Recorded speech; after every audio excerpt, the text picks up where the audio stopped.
This is Monterey's Cookin Pisto Style, featuring restaurateur and master chef John Pisto.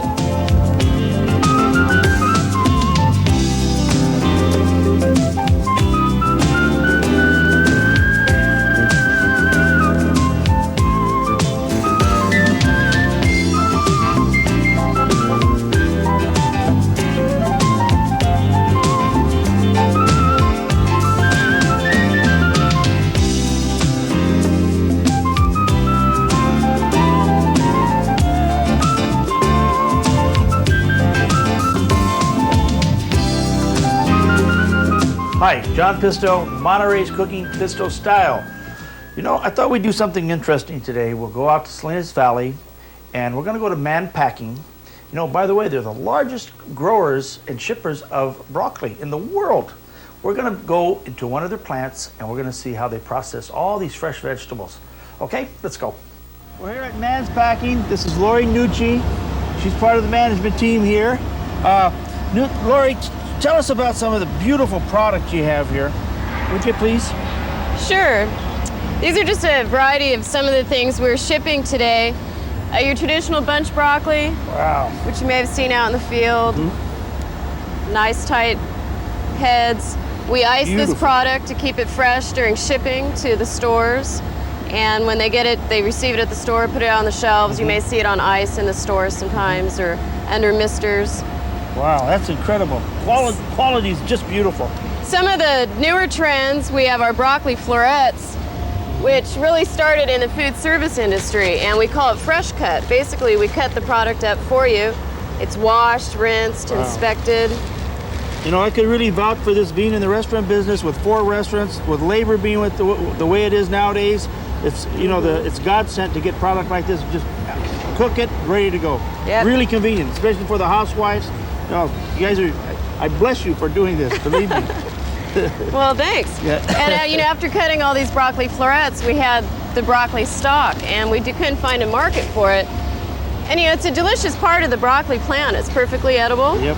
So what we did, we created a broccoli coleslaw, and it's what we call hearts of broccoli or broccoli hearts. And we shred it, and we put some carrots and red cabbage in it, and it's all ready to eat. There's no waste. You open the bag, pour on some dressing, and you're ready to go. This is one of the smartest ideas I've seen because, you know, the Italians know the best part really is in the stock. It has all the crunch to it. It marries well with the vinaigrette dressing. It's real versatile. Another brilliant idea. Yeah. And it goes along with this whole new fresh cut trend that companies like ours are trying to, you know, get American consumers to eat more vegetables. You're supposed to eat a minimum of 5 servings a day of fruits and vegetables. So here's an example of a product. It's a vegetable medley, carrots, cauliflower, broccoli, all washed. There's preservative free. It's inspected. And we have some recipes and cooking ingredients. So, you know, you're running out of excuses to not eat your vegetables. You know, you're absolutely right. I mean, how much more convenient can it be? And you know, she's saying it's fresh, right? Let's see how fresh these are, and I'm sure, well, you know what, they got a hell of a package on these products. It's got to make it all the way to Chicago. And, you see what vegetables do for you? Strong. Oh, real. Smell it. So just packed. Crispy, crunchy, just delicious. Good one. Hey, Lori, this stuff has just been picked, what, how long ago was this picked? Probably yesterday afternoon. And then from here, what happens? Basically, we process it, we pack it in ice, and we load it onto pallets such as this. You can see the ice is packed in. I can see the ice, really. Yeah. It goes on a refrigerated truck, and it'll take 4 days to get to New York. Wow. Distribution, 2 days. It'll be in a supermarket in New York City in 6 days. That's incredible. We ship to Japan, and we have to go by boat because of the weight of the ice, and it takes 10 days to get to Japan. But we followed it over, and you open the cartons, and you see that ice still in there. So keeping the product clean and cold is the most important thing with fresh vegetables. Even when you're at the store or when you get it home, proper refrigeration is important. If you keep it clean and you handle it properly, you'll get a good shelf life out of it. It'll stay fresh and delicious. That's incredible. Lori, describe to us what happens after the vegetables are picked and the process that goes through before it comes to this stage. Okay, well, some of the products are what we call field packed items, like your traditional bunch broccoli or head lettuce. They'll pack those in the field, bring them in cartons, and then they go through a cooling process, such as the icing, before they're loaded on a truck. The fresh cut items, the items that we cut up for the consumer, are brought in bulk bins. They're inspected. They're all cut by hand. We have no machines cutting them. They go through a very rigorous inspection process. They go through a rinsing system, a sizing system. Then they're packaged and they go through metal detectors before they're put in the box and iced. Why the metal detector? It's more of a proactive measure. If someone, were to lose an earring, or if in the harvesting, if you had a lot of oil on a piece of broccoli from the harvesting machine, it will detect that. They rarely go off, but they're there precautionary to protect the integrity of the product. Okay. All right. What do you think? Wasn't that interesting? Do you see how many times they inspect that and the cleanliness? I mean, very impressive. Very, very impressive. They do a fabulous job. It inspired me today to do something very interesting. Now, a couple days ago we went hunting in the hills, and I think this is the last of this year, folks. These are fresh porcinis, okay? And we also got up in the hills some fresh morels, all right? And we got some fresh corn. This is, this springtime, and beautiful asparagus, little carrots, and fresh spring peas. Boy, I love these. It's so sweet. You make a good sauce with these too, by the way. And we're going to do a risotto. I thought it'd be real fitting for, that it just inspired me, especially with, this is the last of these we're going to see for a while. Okay? Isn't this something? Look at the size of this. This is a little on the old side, but he's still okay. This one's perfect. All right? These porcini. We're going to do porcini, the corn. But let's start our rice off first, okay? Now, let me explain something to you. If you're gonna make risotto, you gotta start it with a real good stock. Now, this stock's been cooking for about 5-6 hours, and I'm gonna bring the stuff out so you can see it. Okay, here's a beef shank. I mean, look how nice and tender that is. Okay, and I've got about 3 nice chunks of beef shank. And don't use the canned stuff on this. Make a nice, and this is a whole chicken. We're gonna pull that out. And take a little time. If you want to taste the best risotto in the world, you gotta have the first class stock, folks. Sorry, but that's the best restaurants. That's what they do. We make our own stocks, and at the restaurant, and in 2 of the restaurants we make a lot of risottos. And believe me, it's a little time consuming, but it is the best. Okay, we'll do a show one time on stock to show you how to make a good stock. Okay, this is a whole nother meal now. All right, let me put that aside. Okay, now when making a risotto, you got to remember, you got to keep this very hot. And we're going to start, and I've got the fire on this. We'll put it back to medium. We're using the beautiful Shabika olive oil. Nice, good stuff, extra virgin. And I'm using some butter.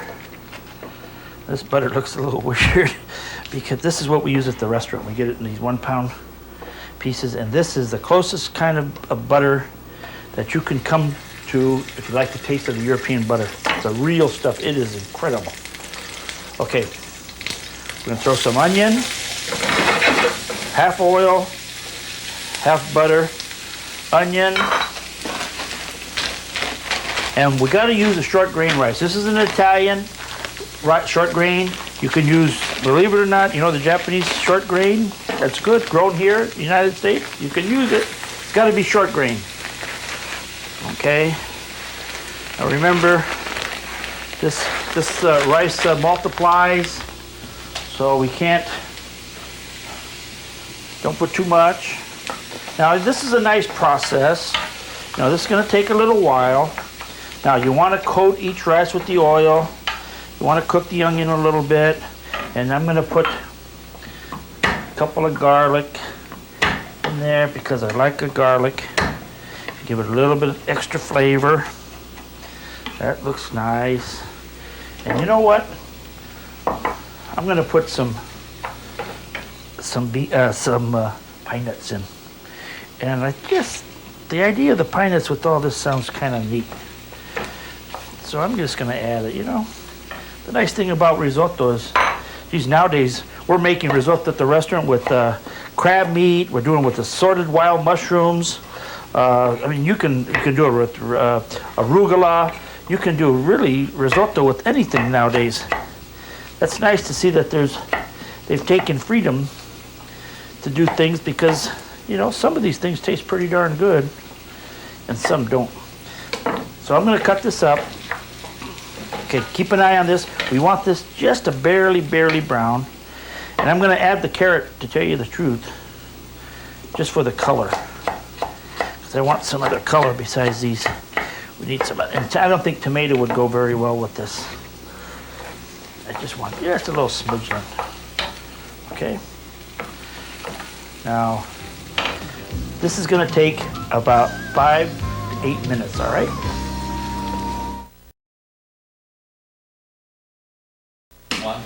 Okay, now let's add these beautiful porcini, fresh porcini. Isn't this nice? Look at that. Now, if, you know, use regular mushrooms if you don't have the porcini. This one looks good. We're going to cut this guy up. Nice chunks. Look at that. Isn't that incredible? I got to put this little guy in too. If you're lucky enough to get, you know, you can use any kind of mushroom. Nowadays, there's so many nice cultivated mushrooms around, and if you know enough about them, go out hunting for mushrooms. I tell you, it's one of our family things we do. And we bring my daughter, we bring our friends, we bring picnics. I mean, it's a weekend for us. Okay, we're going to do the fresh asparagus. And we can save some for garnish maybe. But look at this, is going to be incredible, isn't it? Look at that. It's a real springtime bonanza. Okay, and I'll put some of these nice sweet peas. All right, how's it look so far? Not bad. And now we'll add a little bit of corn. This is that sweet white variety. This is just, you know, this corn is so good, you can literally eat it like that. And it is sweet. In fact, you just dip that over some hot water and eat it. Well, it's okay. And it is just sweet like sugar. Put a little bit more butter. Put the rest of that. Now, you know I talked about the stock, right? Let's turn this up because we're going to have to do one more important thing before we start adding the stock. Boy, doesn't that look gorgeous? You see that okay?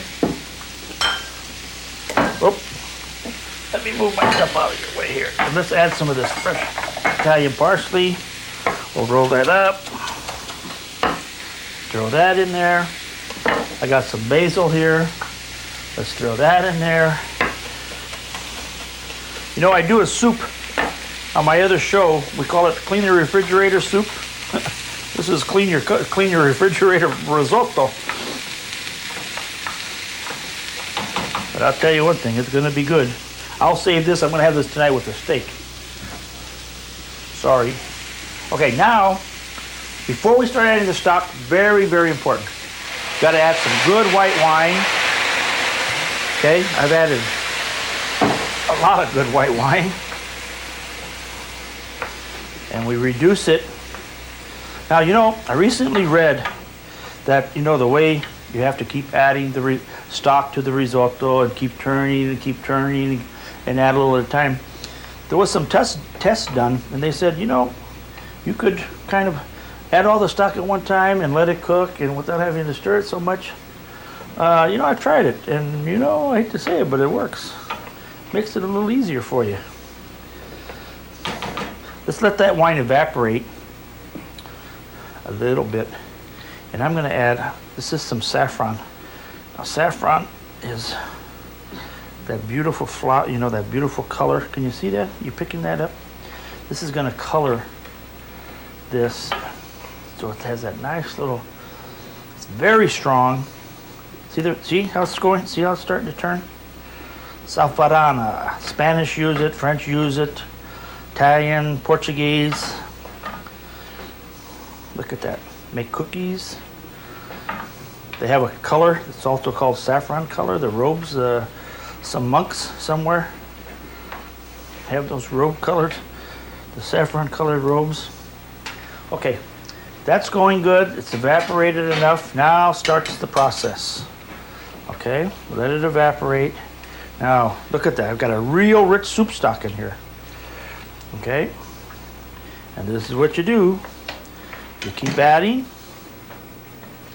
and you let it reduce. Look at the color on this. Isn't this gorgeous?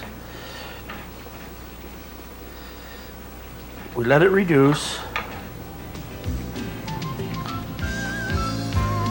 And then we'll add stock again. Okay? Okay, now remember, you got to keep adding the liquid. Now, I've already added liquid 3-4 times to this.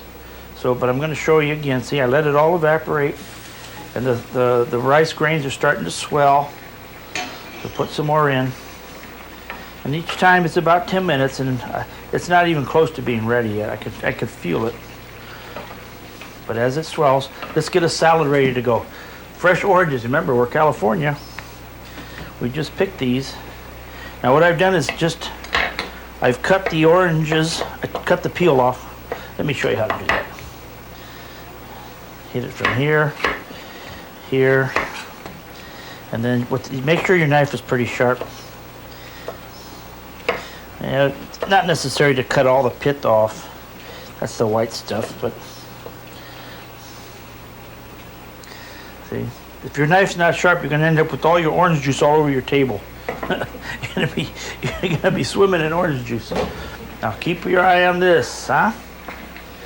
Okay, now let's cut up the orange in nice chunks.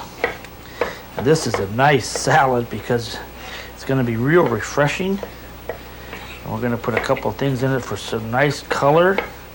I'm just chopping it real coarse. Woo. Again, remember, your knife had better be sharp or you're gonna make a mess. Okay, oranges go in here. Okay, and we got a little mesa, and I needed my little raga. Okay, there it is. All right, now a little bit of green onion, or red onion, just a little bit. Let's keep our eye on this. Okay, it needs more liquid. See, and you're always keeping this hot too. You don't want to lower the temperature, simply because it's going to take longer to cook. Okay, and then feel on the bottom. Use a wooden spoon. I'm using good, this is stainless steel. You don't want to wipe your stainless steel out. So you just move it around. And this is on high heat. We're blasting this out, as we say in the kitchen. Okay, now we'll cut like that, and like that, in little squares. This is a sweet anise. They're pretty nice. White has a nice licorice flavor. Put some of that in there. All right. Then we're gonna put some Kalamata olives. We'll take those off. And I'm just putting a few for color, not a lot. All right. And always keeping your eye on your risotto. Okay, let's keep stirring this now. This still needs some more time. Okay, let's finish off the risotto. Now I've tasted it. It still has a little bite to it. Needs a little bit of salt. Okay, use Reggiano Parmigiano on this one, okay? I've grated this up ahead of time. Also, a little knob of butter, a little bit of cream. All right, I'm using half and half. And we want this to kind of come together. And this will come together briefly. And while it is, let's finish off our salad. You remember that. And I'm gonna use orange juice, like that, and like that. And a little olive oil, some pepper, a little salt, And our salad's ready to go. And we're breaking speed records, folks, let me tell you. And this is some of the fennel top that we'll put on top of that. Okay, your salad's ready, right there. Let's get the risotto. Look at this beautiful plate we got that we're gonna use. Let me stir it up. Now I would use a red wine with this, or excuse me, a white wine with this. Okay, look at this, isn't this gorgeous? Okay, and some more cheese. And this is risotto. It's lip smacking. Let me tell you, this is delicious. Try this one.